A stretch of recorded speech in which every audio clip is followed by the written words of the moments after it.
चलिए अब हम स्टार्ट करने जा रहे हैं सप्लाई के साथ। ये चैप्टर काफी हद तक आपका डिमांड से रिलेटेड है।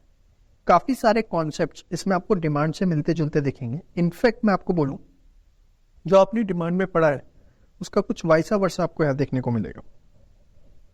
सबसे पहले सप्लाई की definition, it refers to that quantity. याद करिए डिमांड की definition, it refers to that quantity of a commodity.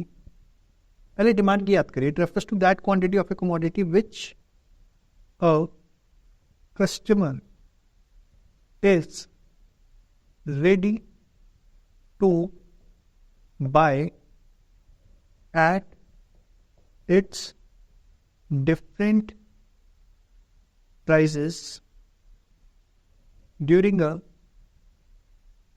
period of time। तो यहां आप लगाते थे having purchasing power। अब ध्यान से देखिए, सप्लाई की डेफिनेशन क्या होगी? It refers to that quantity of a commodity which a seller, और हैविंग परचेजिंग पावर आपको लिखने की जरूरत नहीं, इसलिए मैंने उसे लिखा ही नहीं था। Which a seller is ready to sell at its different prices during a period of time. तो सप्लाई की डेफिनेशन में कुछ भी अलग नहीं है, सेम। सेकेंड कॉन्सेप्ट आपका आता है स्टॉक वर्सेस सप्लाई। ये डिफरेंस बहुत इंपॉर्टेंट है जो आपसे पूछा जा सकता है। Stock versus supply. स्टॉक का मतलब क्या होता है? स्टॉक का मतलब होता है quantity of goods available with the seller. जो एक क्वांटिटी गुड्स की सेलर के पास एक पॉइंट ऑफ टाइम पे अवेलेबल है, वो उसका स्टॉक है। और उसका उस स्टॉक का वो पार्ट जो वो बेचने के लिए तैयार है, वो कहलाएगा सप्लाई। समझ पाया? स्टॉक क्या है? It is that quantity of goods which is available with the seller at a point of time. जितनी क्वांटिटी ऑफ गुड्स एक सेलर के पास एक वक्त पर पड़े हुए हैं, वो उसका स्टॉक है। और उसका स्टॉक का वो पार्ट जो वो बेचने के लिए तैयार है, वो क्या बन जाती है? उसकी सप्लाई। तो बेसिकली स्टॉक क्या है? Quantity of goods available with the seller at particular point of time। एक पर्टिकुलर पॉइंट ऑफ टाइम पर जितनी क्वांटिटी ऑफ गुड्स सेलर के पास अवेलेबल है, वो क्या है? स्टॉक। सप्लाई क्या है?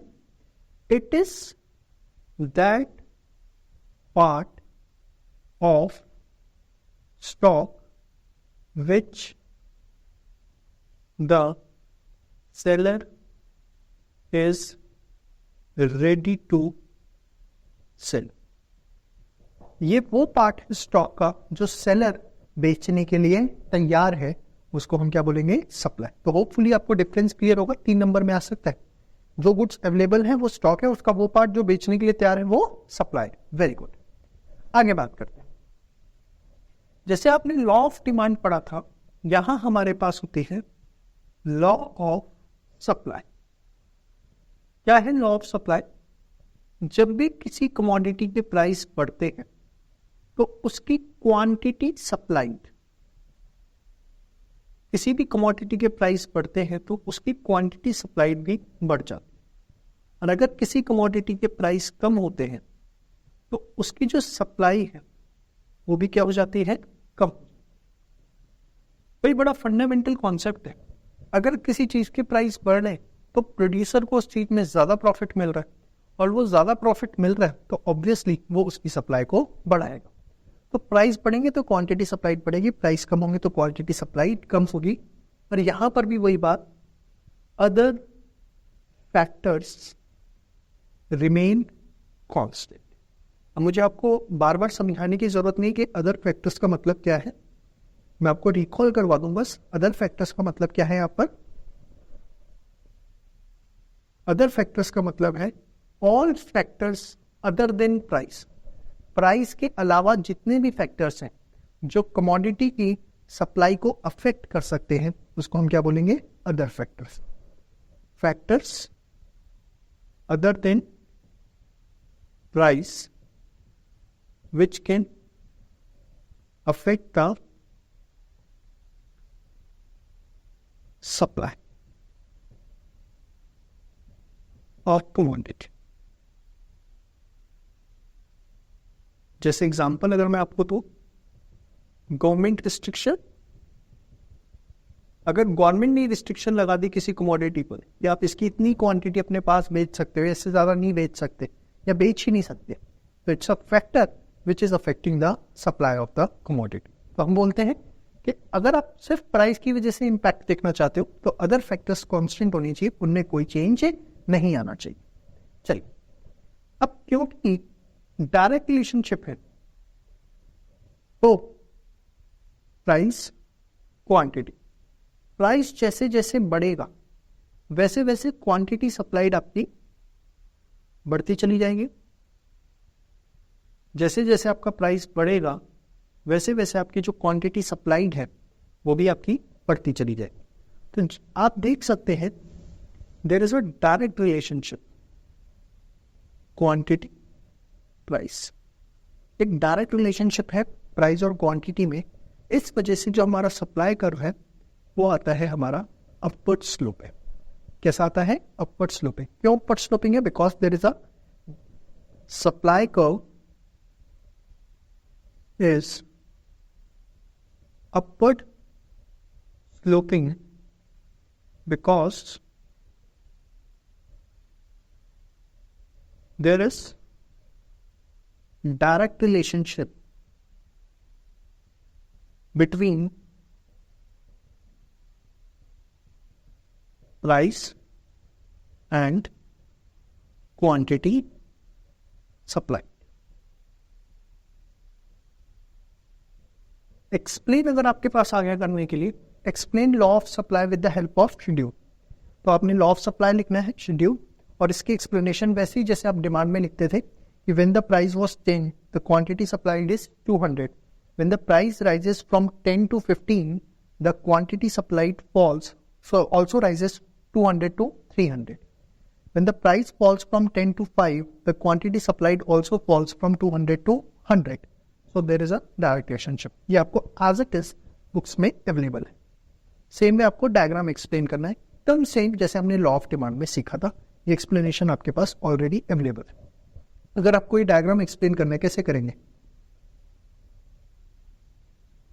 When the price was OP, the quantity supplied is OQ। जब प्राइस बढ़ के P1 हो गया तो क्वांटिटी सप्लाइड क्या हो गई? बढ़ के Q1। जब प्राइस घट के P0 हो गया, क्वांटिटी सप्लाइड घट के क्या हो गई? QC। जब प्राइस बढ़ के P1 हो गया,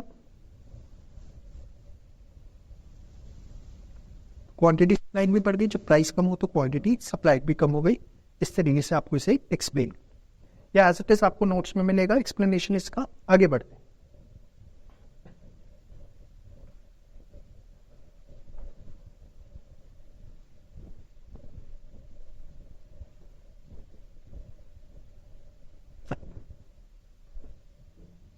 नाउ प्लीज, इसके बाद next is factors affecting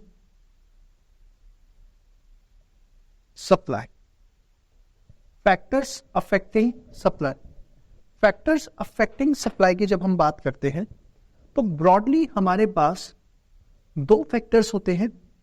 one is price, जैसे हमने डिमांड में पढ़ा था same, and second is other factors.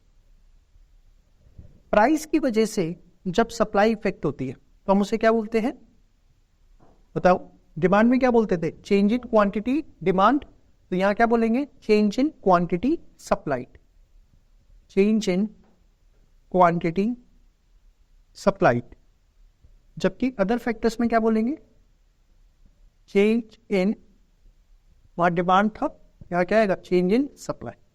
हाँ जी, जब हम प्राइस की बात करते हैं तो हमारी एक एजम्पशन होती है, other factors remain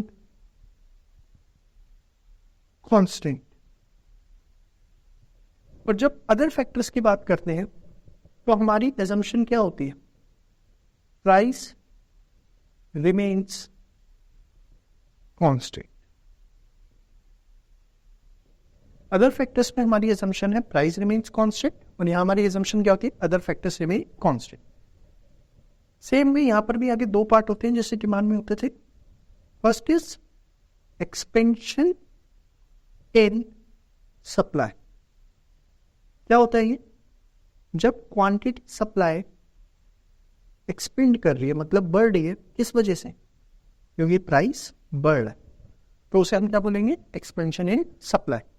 and the second one is contraction in supply. Contraction in supply क्या है, कि जो हमारी क्वांटिटी सप्लाई है वो कम हो रही है। क्यों कम हो रही है, क्योंकि प्राइस भी क्या हो रहा है, कम हो रहा है। और दोनों को लिखते हुए हमारी एक स्टैंडर्ड एजम्पशन होती है क्या, अदर फैक्टर्स रिमेन कांस्टेंट।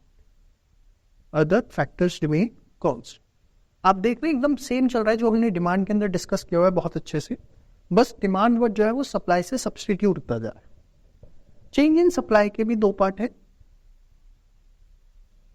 सबसे पहला इंक्रीज इन सप्लाई, और दूसरा डिक्रीज इन सप्लाई। नाम से ही पता लगता है सप्लाई बढ़ रही है। क्यों बढ़ रही है, due to favourable change in other factors. Other factors कम या ज्यादा नहीं होते, अदर फैक्टर्स में चेंज आएगा, वो भी अब पढ़ेंगे। जैसे गवर्नमेंट ने अपनी रिस्ट्रिक्शंस हटा दी तो it's a favourable change, government ने अपनी रिस्ट्रिक्शंस बढ़ा दी तो इट्स अ अनफेवरेबल चेंज। तो अगर फेवरेबल चेंज आ रहा है अदर फैक्टर्स में तो सप्लाई बढ़ जाएगी। डिक्रीज इन सप्लाई, सप्लाई क्या हो रही है, कम हो रही है, किस वजह से, due to unfavourable change in other factors. Unfavourable change आ रहा है अदर फैक्टर्स में तो इस वजह से। और यहां पर भी हमारी स्टैंडर्ड एजम्पशन क्या है, प्राइस रिमेन्स कांस्टेंट। ये हमारी स्टैंडर्ड एजम्पशन है जो रही। ठीक है जी, तो आप देखेंगे पूरा का पूरा डिमांड की तरह। अब आइए इसे डायग्रामेटिकली समझते हैं।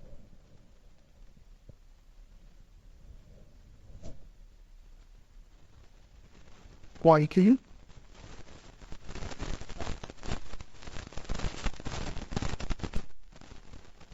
supplies, point,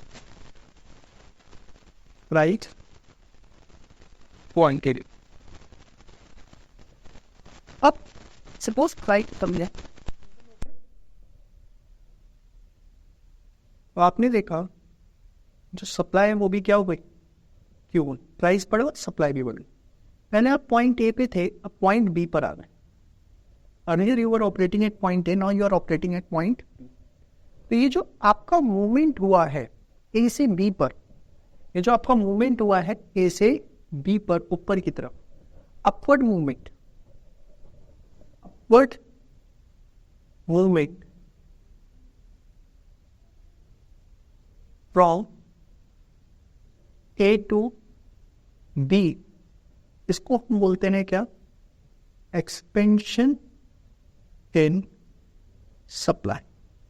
सप्लाई में एक्सपेंशन हुआ तो कैसा हुआ, अपवर्ड मूवमेंट। आपको मैं रिकॉल करवा दूं, डिमांड में वाइसा वर्सा होता है। डिमांड में जब एक्सपेंशन होती है तो मूवमेंट डाउनवर्ड होता है, क्रॉस चेक कर लेना आप। जब हम डिमांड में एक्सपेंशन की बात करते हैं तो वहां डाउनवर्ड मूवमेंट होता है, जबकि सप्लाई में जब एक्सपेंशन होता है तो वो कैसा मूवमेंट होता है, अपवर्ड। वेट, इसके बाद सपोज प्राइस कम होके P2 हो गया, आपकी सप्लाई भी शिफ्ट हो गई, क्या हो गई, Q2। तो बेसिकली आप देखो, पहले आप ए पे ऑपरेट कर रहे थे, अब आप आ गए सी पर। आप पहले ए पे ऑपरेट कर रहे थे, अब आप नीचे की तरफ ऑपरेट कर रहे हो, सी पर आ गए। आपने देखा there is downward movement from A to C due to what? Contraction in supply. तो कॉन्ट्रैक्शन इन सप्लाई है तो downward movement, expansion in supply है तो अपवर्ड मूवमेंट। जबकि डिमांड में उल्टा था, एक्सपेंशन इन डिमांड है तो downward movement, contraction in demand है तो अपवर्ड मूवमेंट। ये बात ध्यान रखनी, एक नंबर में पूछी जा सकती है। तो ये तो हो गई इसके डायग्राम। सेकेंड हम बात करते हैं इंक्रीजिंग सप्लाई और डिक्रीजिंग सप्लाई। ध्यान से देखिए,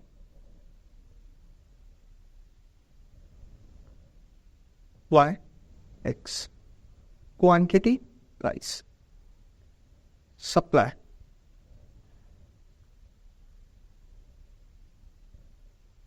प्राइस।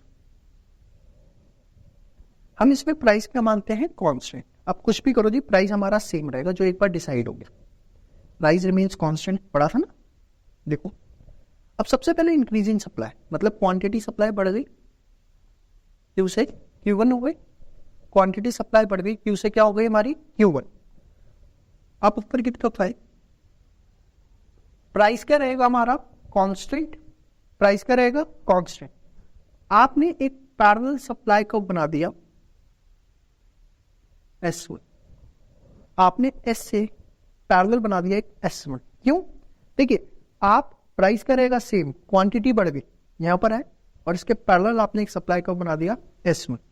तो ये जो राइटवर्ड शिफ्ट हुआ है, जो आपका ये राइटवर्ड शिफ्ट हुआ है, rightward shift from S to S1, इसको हम नाम देते हैं increase in supply.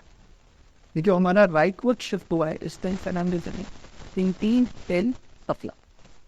Same way suppose supply कम हो गई, तो क्या हो तो क्या दे सप्लाई कम हो गई। अब आप देखें डिक्रीज इन सप्लाई की वजह से सप्लाई का लेफ्टवर्ड शिफ्ट हो गया। तो बेसिकली थोड़ा सा मैं इसको रब कर लूं, कैन आई से leftward shift from S to S1, sorry, S to S2 due to what? Decrease in supply. Supply decrease होने की वजह से लेफ्टवर्ड शिफ्ट हुआ S से S2। अच्छा एक और चीज आप देखें, जब आपने इंक्रीज और डिक्रीज की बात करी, सप्लाई कब शिफ्ट हो गए, बट यहां शिफ्ट नहीं हुए थे, यहां मूवमेंट हो रहा था ऊपर या नीचे। तो इस वजह से चेंज इन क्वांटिटी सप्लाइड जो है, इसका दूसरा नाम पड़ जाता है मूवमेंट अलोंग सप्लाई को। क्या नाम पड़ जाता है? मूवमेंट अलोंग सप्लाई को। जबकि चेंज इन सप्लाई का दूसरा नाम हो जाता है आपका शिफ्ट इन सप्लाई।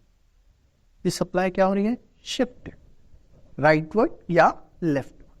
तो ये जितना मैंने आपको बताया, ये सारा का सारा कुछ भी नया नहीं था। A to Z पॉइंट्स हम ये सारे के सारे डिमांड में डिस्कस कर चुके हैं, बस उनको थोड़ा सा मॉडिफाइड मैनर में हम यहां पर इसे पढ़ा है। चलिए अब हम अदर फैक्टर्स की डिस्कशन करने जा रहे हैं। यहां जो हमारे अदर फैक्टर्स हैं वो कंपैरेटिवली अलग हैं जो आपने अदर फैक्टर्स किए थे डिमांड में। कौन कौन से अदर फैक्टर्स है? आप ध्यान से देखिएगा। सबसे पहला अदर फैक्टर है price of inputs. Price of inputs. अब इनपुट्स क्या होते हैं? इनपुट्स का मतलब है जो भी आप रॉ मटेरियल यूज करते हो प्रोडक्शन में, या जो भी आप लेबर को अमाउंट पे करते हो, जिसको मैं बोल सकता हूं वेजेस, लेबर चार्जेस या वेजेस। तो अगर इनपुट्स के प्राइस बढ़ेंगे प्राइस ऑफ इनपुट्स बढ़ेंगे तो प्रोड्यूसर की जो कॉस्ट ऑफ प्रोडक्शन है, गुड्स प्रोड्यूस करने की कॉस्ट है, वो ज़्यादा आएगी। अगर इनपुट्स के प्राइस बढ़ेंगे तो प्रोड्यूसर की जो कॉस्ट ऑफ प्रोडक्शन है वो ज़्यादा आएगी। कॉस्ट ऑफ प्रोडक्शन अगर ज़्यादा आएगी तो उसके प्रॉफिट्स कम आएंगे।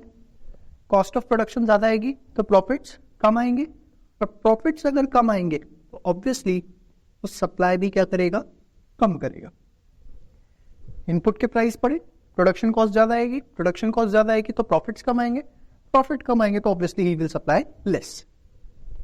अगर प्राइस ऑफ इनपुट्स कम होंगे तो कॉस्ट ऑफ प्रोडक्शन कम आएगी, प्रॉफिट्स ज्यादा आएंगे, और वी कैन से सप्लाई जो है वो की ज्यादा। तो this is the first factor which other factor price of inputs. Second पर आते हैं। द सेकेंड वन इज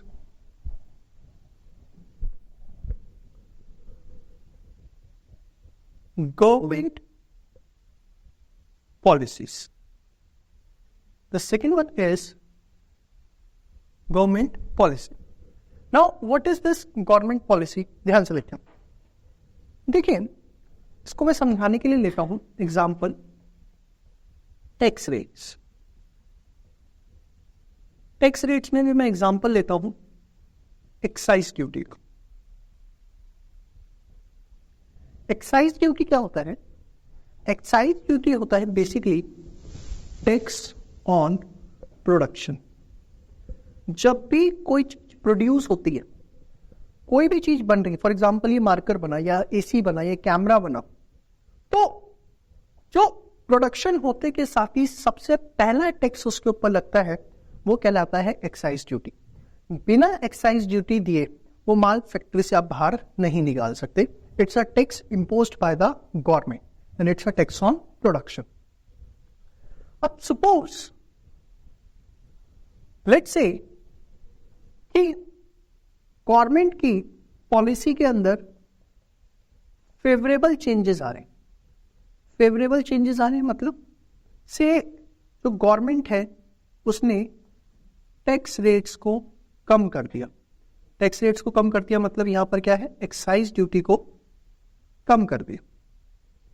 तो अगर गवर्नमेंट टैक्सेस कम लगाएगी, गवर्नमेंट अगर टैक्सेस कम लगाएगी तो जो प्रोड्यूसर है उसकी कॉस्ट ऑफ प्रोडक्शन कम आएगी या ज्यादा आएगी? कम आएगी। कॉस्ट ऑफ प्रोडक्शन कम आएगी तो उसके प्रॉफिट्स ज्यादा आएंगे और वो सप्लाई ज्यादा करेगा।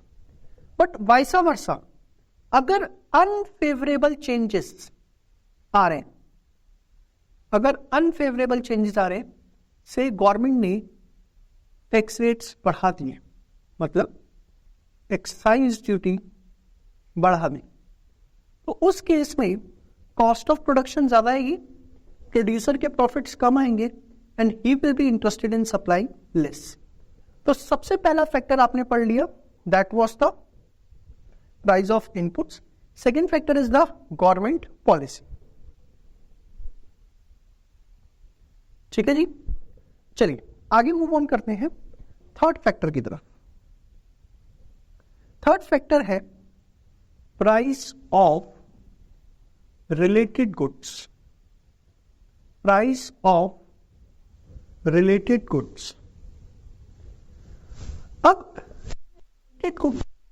ये रिलेटेड गुड्स का मतलब यहां सब्स्टिट्यूट या कॉम्प्लीमेंट्री नहीं है। रिलेटेड गुड्स का मतलब है those goods which the producer is producing at particular point of time। एक पर्टिकुलर पॉइंट ऑफ टाइम पर जो भी गुड्स वो प्रोड्यूस कर रहा है वो सारे के सारे रिलेटेड गुड्स है। फॉर एग्जाम्पल, एक फार्मर है, वो राइस की भी प्रोडक्शन कर रहा है और वो व्हीट की भी प्रोडक्शन कर रहा है, तो राइस और व्हीट दोनों उसके लिए क्या होगा, रिलेटेड गुड। बहुत अच्छा एग्जांपल देता हूं एक और। होंडा कंपनी के पहले 2 स्कूटर्स आते थे। एक आता था एटर्नो, आपने देखा होगा, और एक्टिवा आपने बहुत अच्छे से सुना होगा। तो 2 वर्जन आते थे, एक एटर्नो और एक्टिवा। तो एटर्नो और एक्टिवा दोनों होंडा के लिए क्या हो गए हैं? Related goods. होंडा के लिए दोनों क्या हो गए? Related goods. अब अगर एक्टिवा के प्राइसेस बढ़ रहे, एक्टिवा की डिमांड मार्केट में बहुत आ रही है, एक्टिवा के प्राइसेस बढ़ते जा रहे हैं, तो होंडा ने क्या किया? अपने एटर्नो के प्रोडक्शन को बंद कर दिया, दी एंड कर दिया, और उसने सारा फोकस लगा दिया किसके ऊपर? एक्टिवा पे। क्यों? क्योंकि एक्टिवा के प्राइसेस बढ़ रहे थे, प्राइसेस बढ़ रहे थे तो उन्हें एक्टिवा में प्रॉफिट ज्यादा दिख रहा था, तो उन्होंने एटर्नो की प्रोडक्शन को बंद कर दिया। तो considering this fact, Activa and Eterno are related goods. जब एक्टिवा के प्राइसेस बढ़े, जब एक्टिवा के प्राइसेस बढ़े तो क्या इंपैक्ट आया एटर्नो की सप्लाई पर? एटर्नो की सप्लाई पे क्या इंपैक्ट आया कि उन्होंने उसकी प्रोडक्शन को ही बंद कर दिया, मतलब उसकी सप्लाई पहले कम करी और धीरे धीरे खत्म कर दी। तो कैन आई से, अगर एक प्रोड्यूसर 2 गुड्स प्रोड्यूस कर रहा है तो वो दोनों उसके लिए रिलेटेड गुड्स हैं, और अगर किसी एक गुड के प्राइस बढ़ रहे हैं तो दूसरे इंपैक्ट दूसरे रिलेटेड गुड पे क्या पड़ेगा? उसकी जो सप्लाई है वो क्या हो जाएगी? कम हो जाएगी। मैंने आपको बेस्ट एग्जांपल दिया इसके लिए, एक्टिवा और एटर्नो। एक और एग्जांपल देता हूं। फार्मर है, राइस और व्हीट की प्रोडक्शन कर रहा है, तो अगर उसे राइस में ज्यादा मुनाफा मिल रहा है, राइस में ज्यादा प्रॉफिट्स मिल रहे हैं, तो वो सारा फोकस किस पे करेगा? राइस पर। वो व्हीट पर फोकस नहीं करेगा। व्हीट की जो सप्लाई है उस क्या कर देगा? कम कर देगा, उसकी प्रोडक्शन कम कर देगा। मैं अकाउंट्स पढ़ा रहा हूं, इकोनॉमिक्स पढ़ा रहा हूं, बिजनेस स्टडीज पढ़ा रहा हूं, अगर मुझे अकाउंट्स के ज्यादा बैचेस मिलेंगे तो ऑब्वियसली मैं इकोनॉमिक्स पढ़ के बैचेस थोड़े कम कर दूंगा। तो बेसिकली ये बड़ा सिंपल सा कॉन्सेप्ट है। अगर रिलेटेड गुड के प्राइस बढ़ रहे हैं तो दूसरे गुड की जो सप्लाई है वो क्या हो जाएगी? कम, because producer is getting the more profits. So अगर मैंने आपको बताया प्राइस ऑफ एक्टिवा स्कूटर बढ़ रहे तो हुआ क्या?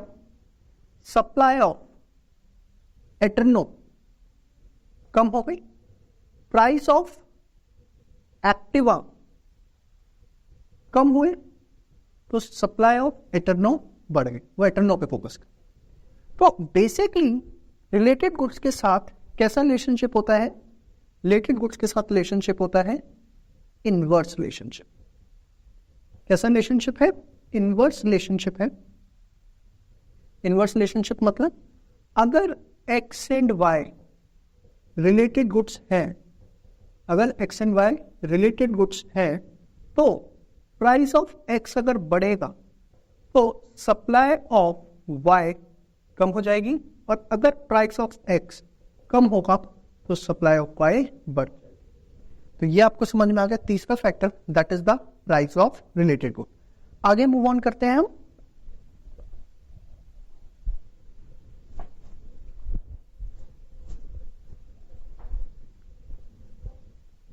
देखिए अब हम आ रहे हैं 4th फैक्टर पे, that is the change in technology. Change in technology. देखिए जरा, अगर टेक्नोलॉजी इंप्रूव हो जाएगी, न्यू टेक्नोलॉजीज आएंगी, तो होगा क्या? न्यू टेक्नोलॉजी आने से प्रोडक्ट को प्रोड्यूस करने की कॉस्टिंग कम हो जाती है, प्रोडक्शन कॉस्ट कम हो जाती है। भाई ब्लैक एंड व्हाइट फोन आता था पहले 10,000 15,000 रुपए का, और आज के टाइम पे एंड्रॉयड फोन आ जाता है उतने का। क्या हुआ? टेक्नोलॉजी इंप्रूव हुई। इंप्रूव होने से क्या होता है? कॉस्ट ऑफ प्रोडक्शन कम हुई। कॉस्ट ऑफ प्रोडक्शन कम हुई तो प्रॉफिट्स ज्यादा हुए, प्रॉफिट्स ज्यादा हुए तो सप्लाई भी ज्यादा। ठीक है जी। अगर टेक्नोलॉजी ऑब्सोलीट हो जाए, बकवास हो जाए, घटिया हो जाए, आप एक ही मशीन को 20 साल तक चला रहे हो, तो भैया शुरुआत में उसकी एफिशिएंसी मिलेगी, बाद में तो जितना आप उससे प्रोडक्शन करोगे उसकी कॉस्ट डबल हो जाएगी। अब छोटा सा एग्जांपल देता हूँ, आप एक बाइक लेके आओ, मुझे 4 साल एकदम मक्खन चलेगी, मक्खन, जितना पेट्रोल डलवाओगे ठीक ठाक माइलेज आएगी। फिर 15 साल बाद, 15 साल आपने चला लिया, फिर और से चला रहे हो, तो क्या सेम माइलेज मेंटेन रहेगी? नहीं, माइलेज बहुत कम आएगी। तो सेम मशीन के साथ है, आप कोई मशीन यूज कर रहे हो, शुरुआत में एफिशिएंसी देगी, बट एक पॉइंट ऑफ टाइम के बाद उसकी एफिशिएंसी लेवल खत्म हो जाएगा, जिसकी वजह से कॉस्ट ऑफ प्रोडक्शन जो है वो ज्यादा आएगा, प्रॉफिट्स कम आएंगे, and as a result of that supply कम हो। Fifth point, that is expected rise in price. अगर प्रोड्यूसर को लगता है प्राइस इन फ्यूचर प्राइस बढ़ जाए, अगर मैन्युफैक्चरर को, प्रोड्यूसर को, सप्लायर को लगता है कि जो भी चीज वो बना रहा है उसका प्राइस आने वाले वक्त में बढ़ जाएगा, तो उसकी कोशिश क्या होगी, अभी बेचे या फ्यूचर में? फ्यूचर में बेचे। वैसा लगता है ना फ्यूचर में ज्यादा नोट मिलेंगे, तो वो फ्यूचर में बेचेगा। अब उस सिचुएशन के अंदर प्रेजेंटली वो सप्लाई कम कर देगा। प्रेजेंटली क्या हो जाएगी? Supply come. फॉर एग्जाम्पल, अगर एक ज्वेलर को लगता है कि जो गोल्ड है प्रेजेंटली 28,000 है, बट वो 35 चला जाएगा, वो कोशिश करेगा, उसे लगता है कि 3-4 दिन में 35,000 हो जाएगा, वो कोशिश करेगा अभी ज्वेलरी कम बिके, बाद में बिके जब रेट हाई हो जाएगा। बट वाइसा वर्सा, अगर लगता है कि इन फ्यूचर कम हो जाएगा, तो जो सप्लाई है वो प्रेजेंटली कम। तो these are the other factors which affects the supply for the commodity. I hope जिस एक्सपेक्टेशन के साथ आपने इस वीडियो को देखना शुरू किया था वो एक्सपेक्टेशन आपकी पूरी हो रही है, और जो भी कॉन्सेप्ट्स आप क्लियर करना चाहते थे, जिस टॉपिक में आप कमांड चाहते थे अपने रिस्पेक्टिव एग्जाम के लिए, वो आप इस वीडियो के थ्रू फुलफिल कर पा रहे हैं। यहाँ मैं आपको एक छोटी सी इन्फॉर्मेशन देना चाहूंगा कि हमारे सभी पेड कोर्सेज जो हैं वो आपके रिस्पेक्टिव एग्जाम्स के अवेलेबल हैं ऑन द वेबसाइट eScholars.in, जिसका लिंक भी आपको डिस्क्रिप्शन में प्रोवाइड किया गया है। I will just request you कि आप सोचिए कि फ्री कॉन्टेंट में अगर इतना दम है तो पेड कॉन्टेंट में हमने क्या क्या चीजें आपको दे रखी होंगी। एक बार आप जाके हमारी वेबसाइट जरूर विजिट करें eScholars.in, और आप विश्वास मानिए नर्सरी के स्कूल से भी कम फीस पर हमने आपको वीडियो लेक्चर्स जो है आपके एग्जाम के लिए प्रोवाइड करवा रखे हैं, and much of premium quality. Thank you so much. चलिए अब स्टार्ट करने जा रहे हैं हम प्राइस इलास्टिसिटी ऑफ सप्लाई। सबसे पहले प्राइस इलास्टिसिटी ऑफ सप्लाई का मतलब क्या होता है? Degree of responsiveness of change in quantity supplied due to change in price. Price में चेंज आने की वजह से क्वांटिटी सप्लाई कैसा रिस्पॉन्स करती है, ये हमें पता लगता है प्राइस इलास्टिसिटी ऑफ सप्लाई से मैंने अपने प्रोडक्ट की प्राइस 10% बढ़ाए, मैंने अपने प्रोडक्ट के प्राइस 10% बढ़ाए, ये 10% बढ़ गए बिकॉज ऑफ सम फैक्टर्स, 10% बढ़ गए, और as a consequence of that producer ने, हो सकता है सप्लाई 5% बढ़ाई हो सकता है 15% बढ़ाई हो सकता है 20% बढ़ाई हो। भाई प्राइस बढ़ा है तो अनडाउटेडली सप्लाई बढ़ेगी, ये हम लॉ ऑफ सप्लाई में पढ़ चुके हैं, बट उसकी मेजरमेंट करना कि वो कितना रिस्पॉन्स करेगी, that is a topic price elasticity of supply.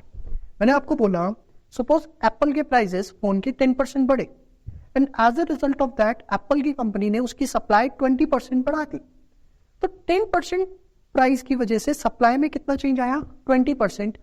So this will be called as price elasticity of supply, the degree of responsiveness of change in quantity supplied due to change in price.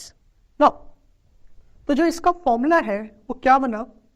Percentage change in quantity supplied divided by percentage change in price. Let us take an example. Suppose the price was rupees 10 and the quantity supplied was 100 units. Price जो है वो बढ़ के 10 से 12 हो गया और quantity supplied हो गई 150. कितनी हो गई? 150. नाउ यू कैन सी, मैं निकालता हूं percentage change in quantity supplied. सबसे पहले कैसे निकलेगा? चेंज इन क्वांटिटी अपॉन में Q1 multiply by 100. No, what is this change in Q upon Q1 multiply by 100? आप सबसे पहले ये बताओ कि क्वांटिटी के अंदर 100 से कितनी हो गई? 150. तो कितना चेंज आया? पहले वाली क्वांटिटी को मैं Q1 मान लेता हूं और न्यू क्वांटिटी को मैं Q2. तो चेंज क्वांटिटी कितना आया? Q2 minus Q1. Change in quantity आया 50 यूनिट्स. 50 यूनिट्स की क्वांटिटी चेंज हुई.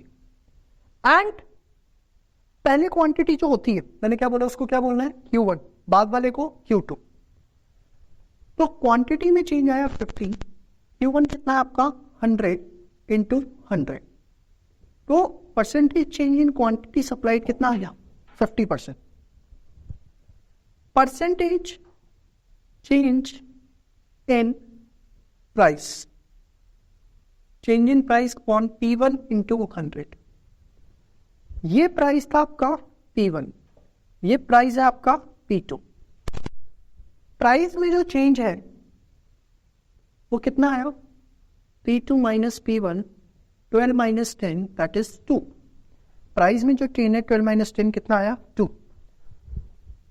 तो P1 इज 10 इंटू 100.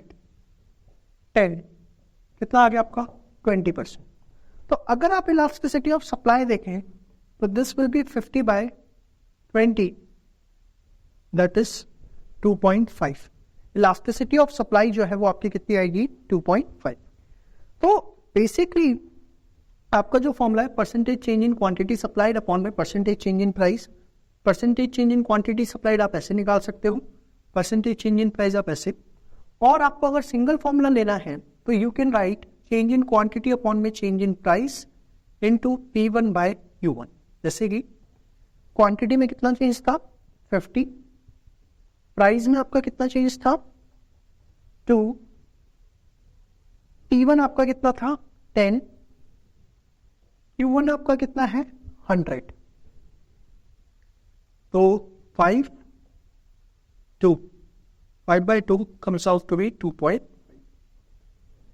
तो परसेंटेज से, या अगर आपको डायरेक्ट फॉर्मूला अप्लाई करना है तो आप उसे कैसे कर सकते हो? ये फॉर्मूला आया कहां से, अगर आपको ये समझना है तो देखिए, percentage change in quantity supplied upon percentage change in price. ये क्वांटिटी सप्लाइड का परसेंटेज चेंज मैं कैसे निकाल सकता हूं? डेल्टा Q अपॉन में Q1 multiply by 100. Delta Q upon में Q1 मल्टीप्लाई बाय 100. और प्राइस का चेंज मैं कैसे निकाल सकता हूं? डेल्टा P अपॉन में P1 मल्टीप्लाई बाय 100. 100 से 100 गया तो delta Q by Q1, delta P by P1. तो delta Q upon Q1 into P1 by delta P. तो delta Q upon delta P into P1 by Q1. भाई delta Q इसके नीचे यहाँ ये आ गया, ये इधर चला गया, इधर आ गया. Delta Q bye delta P और P1 बाय Q1. फॉर्मूले को बस थोड़ा सा डेकोरेट कर दिया, इसको इधर ले आया, इसको इधर ले आया, तो ये आपका फॉर्मूला तैयार हो गया. एग्जामिनेशन पॉइंट ऑफ व्यू से इंपॉर्टेंट नहीं है, जस्ट आपके नॉलेज पर्पज से थोड़ा सा मैंने आपको बता दिया. तो दो फॉर्मूले हैं, percentage change in quantity supplied upon percentage change in price और ऑल्टरनेटिवली दिस.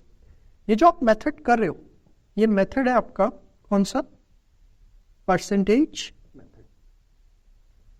अब इस मेथड में हम ब्रॉडली 5 तरह की प्राइस इलास्टिसिटी निकाल सकते हैं. कौन कौन सी, आइए डिस्कस करते हैं.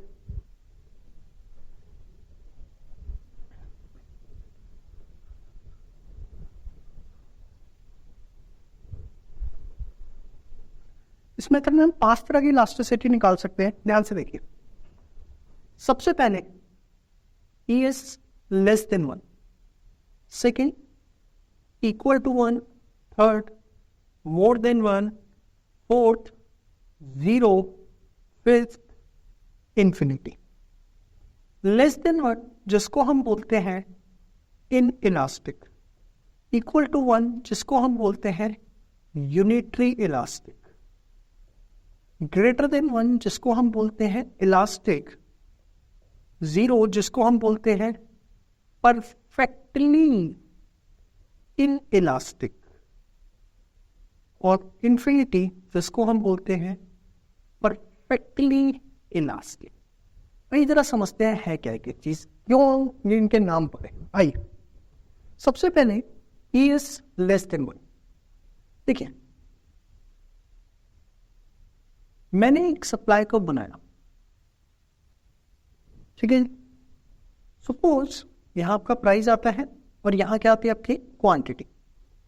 इस प्राइस पर यह आपकी क्वांटिटी है। ओपी प्राइस पर क्वांटिटी कितनी है, ओक्यू। प्राइस हो गया P1, बढ़ गया इतना सारा, क्वांटिटी क्या ओपी, क्यू से क्यूड, प्राइस इतना बढ़ गया, क्वांटिटी इतनी। आप देखो अगर तो जो प्राइस में चेंज है वो कंपैरेटिवली ज्यादा है एज कंपेयर टू क्वांटिटी। जो प्राइस में चेंज है वो ज्यादा है परसेंटेज चेंज इन क्वांटिटी से। अब इलास्टिसिटी ऑफ सप्लाई का फॉर्मूला क्या है, percentage change in quantity upon में परसेंटेज चेंज इन प्राइस। यही प्राइस का जो चेंज है वो ज्यादा है, मतलब अगर ये 10 है तो ये 8 ही है, क्वांटिटी का कम है, प्राइस का ज्यादा है। तो if percentage change in price is more than percentage change in quantity in this situation, therefore elasticity of supply will be less than 1. That will be called as inelastic. समझ में आया less than 1 क्यों है, क्योंकि price के अंदर जो change है वो ज्यादा है। अगर ये 10 है तो क्वांटिटी कितनी है 8, तो it will be less than 1। तो डेफिनेशन क्या बनी, when percentage change in quantity supplied is less than percentage change in price, उसको हम क्या बोलते हैं, उसको हम बोलते हैं inelastic। ठीक है जी, नेक्स्ट आते हैं हम। E is equals to 1। ध्यान से देखिए, ये है आपका सप्लाई को, प्राइस क्वांटिटी, प्राइस बढ़ के हो गया P1, क्वांटिटी हो गई आपकी Q1। आप अगर देखो तो दोनों इक्वल है, जितना प्राइस में चेंज है उतना ही चेंज है हमारा क्वांटिटी, दोनों चेंज है इक्वल है। अब दोनों अगर ऊपर नीचे वाले वेरिएबल इक्वल है तो इस वजह से इलास्टिसिटी ऑफ सप्लाई किसके इक्वल आएंगी, 1 के। तो 1 हम कब कहते हैं, when percentage change in quantity supplied is equal to percentage change in price। जो क्वांटिटी सप्लाइड का चेंज है वो किसके इक्वल हो, परसेंटेज चेंज इन प्राइस के। तो ये आपको क्लियर है। अभी आप सोच रहे होगे सर सप्लाई कर्व ऐसे ऐसे क्यों बना रहे हैं, वो मैं आपको एंड में सारा बता दूंगा कि सिचुएशन में कैसा सप्लाई कर्व आता है। First situation clear, second situation clear, third पे आते हैं। ES is more than 1। ध्यान से देखिए, ये आपने बनाया सप्लाई कर्व। अब आपने कोई पॉइंट लिया, प्राइस क्वांटिटी, प्राइस में आपने हल्का सा चेंज किया और as a result of that आपने देखा क्वांटिटी में इतना सारा चेंज। आपने प्राइस को हल्का सा बढ़ाया बट उसकी वजह से क्वांटिटी में बहुत ज्यादा चेंज आया, मतलब परसेंटेज चेंज इन क्वांटिटी जो है वो ज्यादा है परसेंटेज चेंज इन प्राइस से। जो क्वांटिटी का चेंज है वो प्राइस से ज्यादा है। ये क्वांटिटी ज्यादा है, प्राइस कम है, मतलब अगर ये 10 है ये 5 ही कम है। तो क्वांटिटी का अगर ज़्यादा है, प्राइस कम है, तो obviously answer will be more than 1. तो डेफिनेशन क्या बनी? When percentage change in quantity supplied is more then percentage change in price, it is known as elastic supply. उसको हम क्या बोलते हैं? इलास्टिक. समझ में आ गई बात?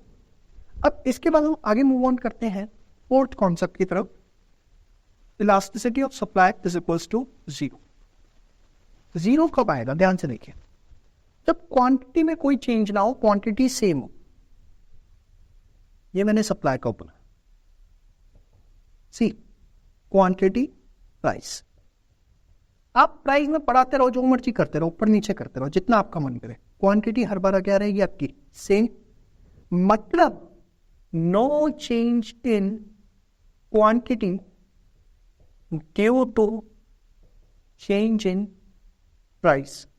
प्राइस में चेंज आने की वजह से अगर कोई चेंज क्वांटिटी में चेंज नहीं है, it is known as perfectly inelastic. भाई क्वांटिटी जो है वो 0 हो गई, कोई चेंज नहीं उसमें, पर 0 को आप किसी भी नंबर से डिवाइड कर लो, वो हमेशा क्या आएगा? 0. तो it will be parallel to Y axis. कैसी शेप आई? Parallel to Y axis. अच्छा याद करो, डिमांड के अंदर जब डिमांड इलास्टिसिटी 0 होती है तो पैरेलल टू वाई एक्सिस नहीं होता, पैरेलल टू एक्स एक्सिस होता है.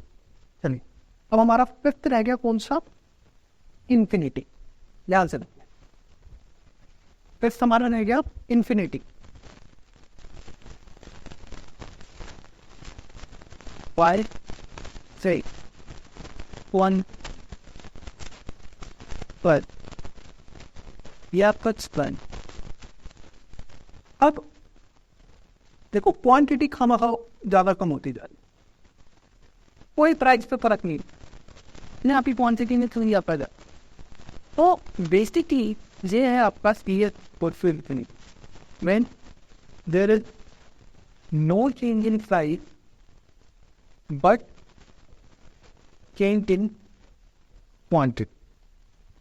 अब खुद देखो ना, क्वांटिटी में चेंज आ रहा है, मतलब दिस वेरिएबल एग्जिस्ट, प्राइस में कोई चेंज नहीं है, मतलब चेंज इन प्राइस कितना है? 0.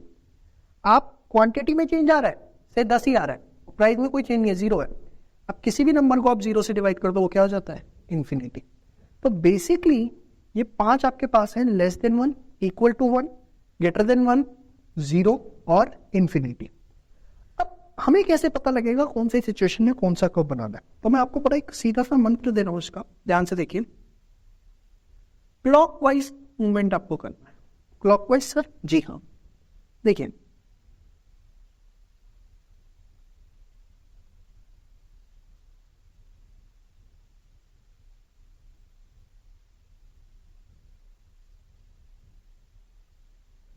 See, this is 0, less than 1, equal to 1, more than 1, infinite. अब देख लो, 0 parallel to y-axis, less than 1, equal to 1, more than 1 flatter, और infinity is parallel to x-axis. ठीक है जी. जो आपका ES less than 0 है, सॉरी less than 1 है, वो कहीं ना कहीं स्टीपर है. ठीक है जी. जो मोर देन 1 है वो क्या है आपका? कहीं ना कहीं फ्लैटर. इंफिनिटी क्या है आपका? Parallel to. ये आपका जो है वो क्या है? Parallel to Y.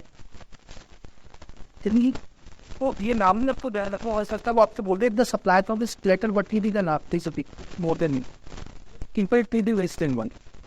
If it's parallel to x-axis infinity, if it's 0 parallel to y-axis. Sir 1 के लिए क्या होगा?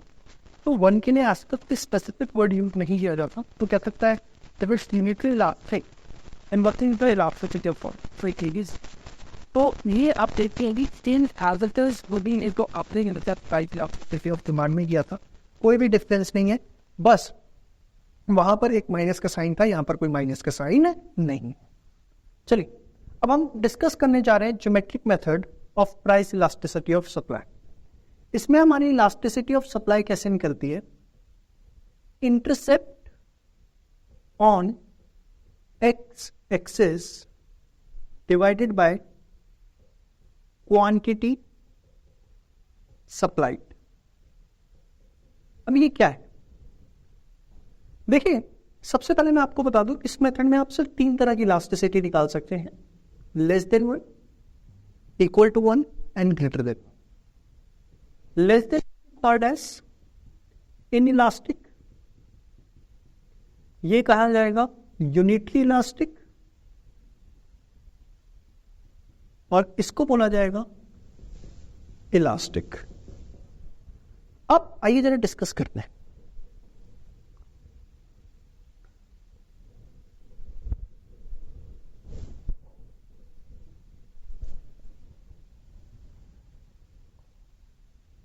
तीन कर्व्स मैं आपके सामने बना रहा हूं।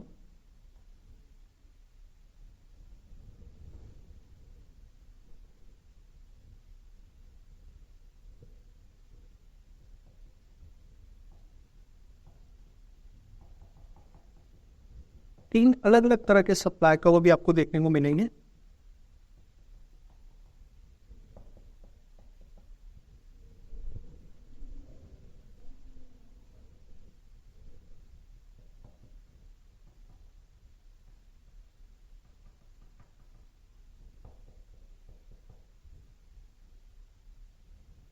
अब देखिए जरा, सबसे पहले इसकी बात करते हैं। आपने एक पॉइंट लिया, क्वांटिटी कितनी है? OQ, quantity supplied, quantity supplied आपकी है OQ, और इंटरसेप्ट भी आपका कितना है? OQ। देखिए, इंटरसेप्ट क्या होता है? जहां पर सप्लाई कर्व एक्स एक्सिस को कट कर रहा है, इंटरसेप्ट हमें देखना है एक्स एक्सिस पे, तो जहां सप्लाई कर्व एक्स एक्सिस को कट कर रहा है, कहां कट कर रहा है? ऊपर ही। तो इंटरसेप्ट भी OQ है और क्वांटिटी सप्लाइड भी कितनी है? OQ। तो intercept upon quantity supplied, OQ divide by OQ। अगर वो ओरिजिन से पास कर रहा है, अगर वो ओरिजिन से पास कर रहा है, तो इलास्टिसिटी ऑफ सप्लाई जो है वो किसकी इक्वल है? 1 के। यहां देखिए, मैंने एक पॉइंट लिया Q O A। अब अगर आप यहां पर इंटरसेप्ट देखें तो यहां इंटरसेप्ट है AQ, क्योंकि सप्लाई कर्व एक्स एक्सिस को कहां कट कर रहा है? A पर, तो इंटरसेप्ट है आपका AQ, जबकि क्वांटिटी सप्लाइड आपकी ओरिजिन से होगी, दैट इज OQ। तो intercept is AQ, quantity supplied is OQ। और आप देख सकते हैं कि OQ बड़ा है, डिनोमिनेटर बड़ा है, मतलब सपोज अगर ये 10 है तो इससे छोटा ही है, 8 है, तो ऑब्वियसली इस सिचुएशन के अंदर जो इलास्टिसिटी ऑफ सप्लाई है वो क्या आएगी? लेस देन 1, क्योंकि डिनोमिनेटर बड़ा है, न्यूमरेटर छोटा है। अगर ये 10 है तो ये कितना है? 8, तो obviously it will be less than 1। इसमें देखिए क्वांटिटी, अब ये तो एक्स एक्सिस को कट ही नहीं कर रहा, तो हमने एक इमेजिनरी ओरिजिन बनाया यहां तक, A1 तक। अब अगर इसमें आप देखें तो इंटरसेप्ट हमारा कितना आ रहा है? A' Q, and quantity supplied हमारी कितनी है? OQ। इंटरसेप्ट हमारा जहां वो एक्सेस को कट कर रहा है A' Q, और quantity supplied OQ। Quantity supplied हमेशा ओरिजिन से ही मेजर होगी, चाहे कुछ भी हो जाए। क्वांटिटी सप्लाइड जो है ऑलवेज मेजर्ड फ्रॉम ओरिजिन। इसको आपको हमेशा कहां से देखना है? ओरिजिन से। और इंटरसेप्ट को कहां से देखना है? Where curve is intersecting X axis, जहां वो इंटरसेक्ट कर रहा है एक्स एक्सिस। ठीक है जी। अब तो फॉर्मूला क्या हुआ? A' Q अपॉन में OQ, and we know A' Q is more than OQ। ये बड़ा, इससे इलास्टिसिटी ऑफ सप्लाई जो है वो क्या होगी? मोर देन 1। तो ये आपका क्वेश्चन आता है कि ज्योमेट्रिक मेथड, तो आपको ये पूरे फ्लो कर्व्स बना करके एक्सप्लेन करके आता है। तो एक चीज आप ध्यान रखिए, if supply curve is passing from case 1 origin, case 2 x axis, case 3 y axis, तो यहां इलास्टिसिटी ऑफ सप्लाई होगी 1। x एक्सिस से जा रहा है अगर, तो it will be less than 1, और अगर वो y एक्सिस से जाता हुआ जा रहा है तो it will be more than. ठीक है जी, ये कुछ भी आपसे पूछा जा सकता है। वो जानबूझ के एग्जाम में आपको देगा कि ओरिजिन से जा रहा है 60 डिग्री का एंगल बना रहा है, 75 डिग्री का एंगल बना रहा है, इससे मुझे कोई भी फर्क नहीं पड़ता। वो कुछ भी लिखे, वो लिखता है supply curve is passing from origin, question उसने आपको दिया एग्जाम में, supply curve passing from origin and making angle of कुछ भी 45 डिग्री 60 डिग्री कुछ भी हो, हमें कोई इससे मतलब नहीं है। कहां से जा रहा है? ओरिजिन से, तो answer will be what? Elasticity of supply equals to 1। तो ये है आपका पूरा का पूरा ज्योमेट्रिक मेथड।